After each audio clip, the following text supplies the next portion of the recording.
Hey guys, welcome back to my YouTube channel. I come with another study vlog and ये basically study vlog होने वाला है pre boards के लिए। जैसे कि मतलब आपको पता होगा अगर आप मुझे फॉलो करते हो, मेरे आपने प्रीवियस व्लॉग्स देखे हैं तो मेरे जो प्री बोर्ड्स हैं वो स्टार्ट हो चुके हैं। 19th को मेरा मतलब कल मेरा पहला प्री बोर्ड है, मतलब परसों। ये मेरी 17th की क्लिप है ये। एंड यहाँ तो अब रात के मतलब कुछ 11 बजने वाले थे, तो अब मैं यहाँ पे पढ़ने बैठी हूँ। मैंने अपनी सारी सप्लाइज़ ले ली हैं, नोट्स वगैरह जो NCERTs। और यहाँ पर मेरे पास ये मेरा बॉक्स है, मतलब ये मेरा टिफ़िन बॉक्स है। मैंने डिनर नहीं करा था तो मम्मी ने मतलब मेरा जो है वो खाना ऐसे पैक करके रख दिया था, क्योंकि मैं अगर रात को देर से पढ़ती हूँ तो फिर मुझे अगर भूख लगती है तो मैं ये खा लेती हूँ।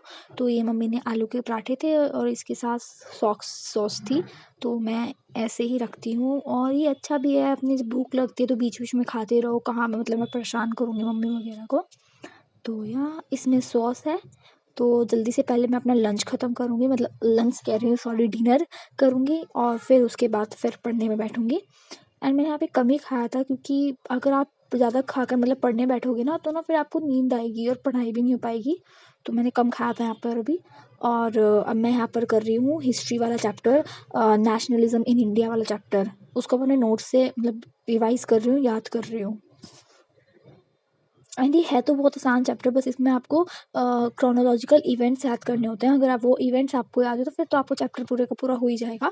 तो अपने नोट्स से भी कर रही थी और साइड बाय साइड अपनी NCERT भी रीड कर रही थी। मैंने यहाँ पे बीच बीच में इंपॉर्टेंट वगैरह सब मार्क कर रखे हैं।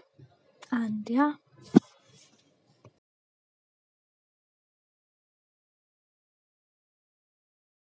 और उस चैप्टर को करने के बाद अब मैं यहाँ पर वो वाला चैप्टर कर रही हूँ, नेशनलिज्म इन यूरोप। ये वाला थोड़ा मुझे ट्रिकी चैप्टर लगता है, पता नहीं क्यों, पर ये थोड़ा हार्ड चैप्टर है। ये यूनिफिकेशन वाले पार्ट की वजह से थोड़ा हार्ड हो जाता है, पर यूनिफिकेशन मैंने कर लिया है। मुझे इसमें वो लिबरलाइजेशन वाला नहीं होता क्वेश्चन, वो कि मतलब क्या लिबरलाइजेशन का क्या पर्सपेक्टिव था रेवोल्यूशन को लेके, वो वाला पार्ट मुझे इतना हार्ड लगता है, इतना हार्ड लगता है। मैं कितनी भी वन शॉट से वीडियो देख लूँ मुझे समझ ही नहीं आता है। और जब मुझे समझ भी नहीं आता तो याद तो हो ही नहीं पाता है। तो यस वो बहुत ही मुझे मतलब एक अलग सी बेकार सा टॉपिक लगता है, और वो इतना इंपॉर्टेंट टॉपिक है कि उससे मतलब हर साल तो मतलब। Hey guys, so first let me put my camera, then I will talk to you first. Wait.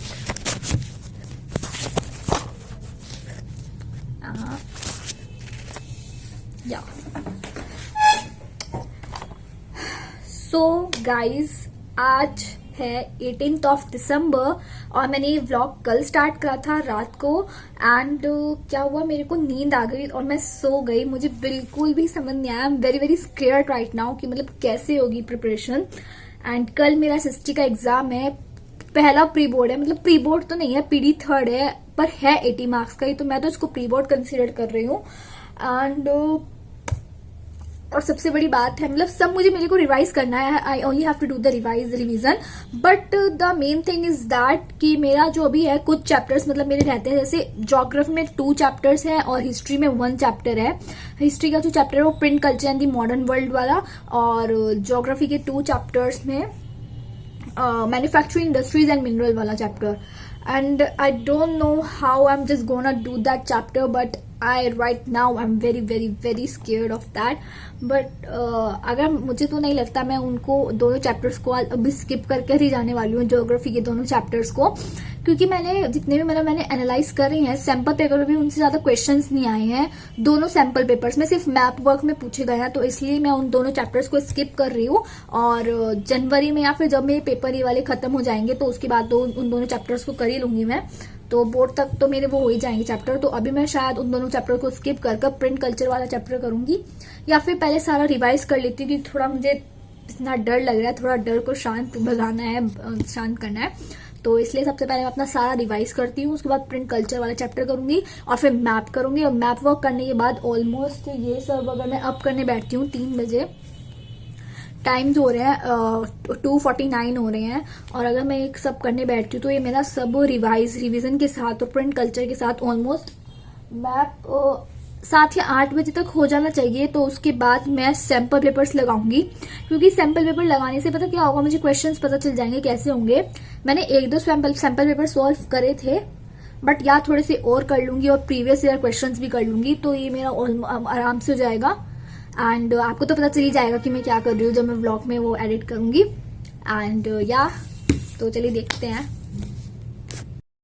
So here I'm revising my economics and economics में मैंने सबसे लास्ट वाले चैप्टर से स्टार्ट करा है, ग्लोबलाइजेशन से। एक तो इको में पता क्या है, इको आसान भी है, इको में ज़्यादा मुश्किल चैप्टर भी नहीं है और जल्दी से हो भी जाता है। और थोड़ा कॉन्फिडेंस बिल्डअप के लिए इको से ही स्टार्ट करना चाहिए, क्योंकि आप पहली हार्ड सब्जेक्ट्स ले लोगे ना, जैसे जोग्राफी या हिस्ट्री, तो आपका जो मतलब डीमोटिवेशन होना स्टार्ट हो जाएगा, मतलब आपको लगेगा यार नहीं हो रहा, कैसे करूँ। तो मैं तो यही करती हूँ, मैं इको से कर रही हूँ और साथ साथ में नोट से भी और एनसीईआरटी से भी। तो हाँ, अब मैं मनी एंड क्रेडिट वाला चैप्टर कर रही हूँ। ग्लोबलाइजेशन तो छोटा सा ही है, उसमें 2-3 टॉपिक्स ही आ रहे हैं, तो वो ज़्यादा है नहीं, कोई चैप्टर बड़ी बात नहीं है उसे करना। तो हाँ, अब मैं मनी एंड क्रेडिट कर रही हूँ। और इको के तो मेरे को क्वेश्चंस ऐसे होते हैं, मतलब आप एग्जांपल्स में लिखते हो ना, जो बीच में एक्टिविटीज देते हैं, अगर वो आप क्वेश्चंस में लिखा हो ना, तो आपको मार्क्स तो मिल ही जाएंगे, you will definitely get the marks. हमारी एक क्लास टीचर ने बोला था हमको, नहीं क्लास टीचर नहीं, सॉरी सब्जेक्ट टीचर ने बताया था, क्लास टीचर तो हिंदी की है हमारी। एंड हाँ, इको मेरी हो गई थी। इको करने के बाद अब मैं यहाँ पे सिविक्स से आ गई हूँ। मैं हमेशा रिवाइज ऐसे ही करती हूँ, पहले इको करती हूँ, फिर सिविक्स करती हूँ, फिर हिस्ट्री करती हूँ, क्योंकि ज्योग्राफी में थोड़ा मेरा डब्बा गोल सा है, मुझे ज्योग्राफी अच्छे से याद नहीं होती है। ज्योग्राफी पता ही नहीं क्या है यार, ज्योग्राफी इतनी गंदी लगती है मेरे को, इतनी गंदी क्या बताऊँ मैं आपको, बहुत ही गंदा सब्जेक्ट लगता है मेरे को ज्योग्राफी। बट सबका अपना अपना पर्सपेक्टिव है, किसी को ज्योग्राफी अच्छी लगती है, किसी को हिस्ट्री। मुझे पर ज्योग्राफी बिल्कुल याद नहीं होती। तो मैं तो यहाँ सिविक्स कर रही हूँ। सिविक्स में भी बहुत ही मतलब ऐसे आते हैं क्वेश्चंस कि आपको पता होता है क्या है, कैसे क्वेश्चंस आएंगे, तो इसलिए सिविक्स भी आसान हो जाती है। तो मैं यहाँ पे सिविक्स ही कर रही हूँ।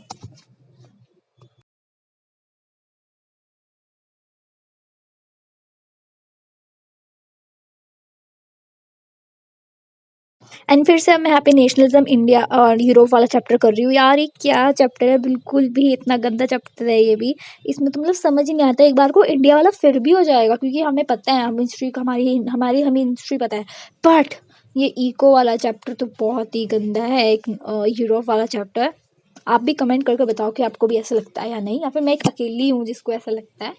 But I know some are there's who just feel like me same.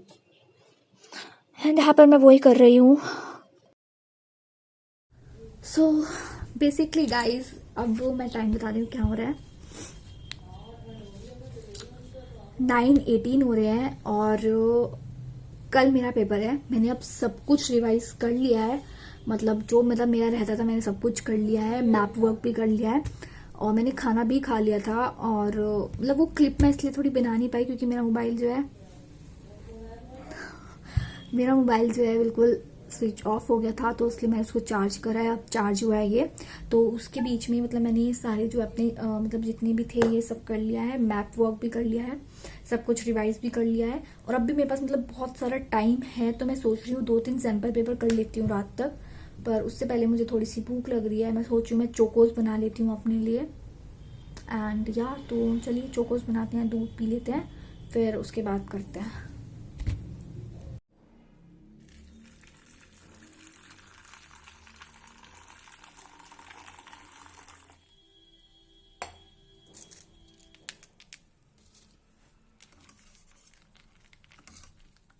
और चोकोस खाने के बाद अब मैं यहाँ पर सैम्पल पेपर कर रही हूँ, क्योंकि मैंने सब कुछ रिवाइज कर लिया है। तो अब देखते हैं मैंने क्या मेरी प्रिपरेशन है, कहाँ मैं स्टैंड करती हूँ। तो वही सैम्पल पेपर कर रही हूँ और यहाँ पर मैं एक ऐप का यूज़ कर रही हूँ, यहाँ से मतलब सैम्पल पेपर नहीं, प्रीवियस ईयर वाला पेपर है ये। एंड डोंट वरी, एक वीडियो जल्दी डालूंगी मैं, जैसे मेरे प्री बोर्ड्स खत्म हो जाएंगे उसके बाद मैं डालूंगी आप कहाँ से ये फ्री रिसोर्सेज का यूज़ कर सकते हो। अगर आप कोई बुक नहीं परचेज करते हो तो प्लीज़ उसके लिए इस चैनल को सब्सक्राइब करिए और लाइक भी कर दीजिए इस वीडियो को। तो यहाँ तो मैं सैम्पल पेपर कर रही हूँ और ये इजी था, मतलब ये ज़्यादा इतना हार्ड नहीं था, मुझे तो इजी लग रहा था जब भी मतलब मैं आराम से लिखे जा रही थी, जो मुझे मतलब सारे क्वेश्चंस मुझे आते थे इसमें।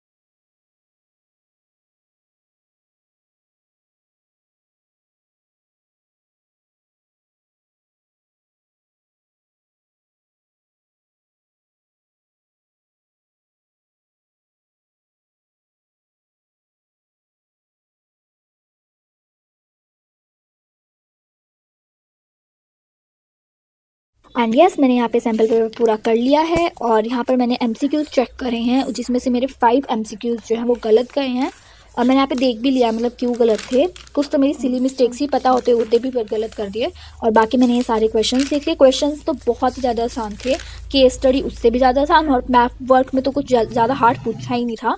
तो ये तो बहुत ही अच्छा था, मतलब सैम्पल पेपर तो बहुत अच्छा है। इससे मुझे लगता है मेरा थोड़ा कॉन्फिडेंस बढ़ा है कि यस मेरा कल का पेपर अच्छा जाएगा। और अब बज रहे हैं 12 और मैं अब सोने जा रही हूँ क्योंकि मेरे को उठना भी है, मतलब सुबह मतलब रिवाइज़ करने के लिए उठना है ना 4 बजे, तो इसलिए मैं तो अब सो रही हूँ। 3 घंटे की नींद तो लेना यार ज़रूरी है ना। अगर मैं अब नहीं सोऊंगी तो पता चला मैं एग्जामिनेशन हॉल में पेपर देते देते सो गई। तो इसलिए मैं तो अब जा रही हूँ सोने। सैम्पल पेपर मैंने कर लिया है, रिवाइज़ मैंने कर लिया है, बहुत अच्छा है ये। एंड अगर आपको मेरी ये वीडियो अच्छी लगी तो प्लीज़ मेरे चैनल को सब्सक्राइब करना। ऐसे ही प्रोडक्टिव ब्लॉग के साथ मैं आती रहूँगी आपके साथ। Bye bye.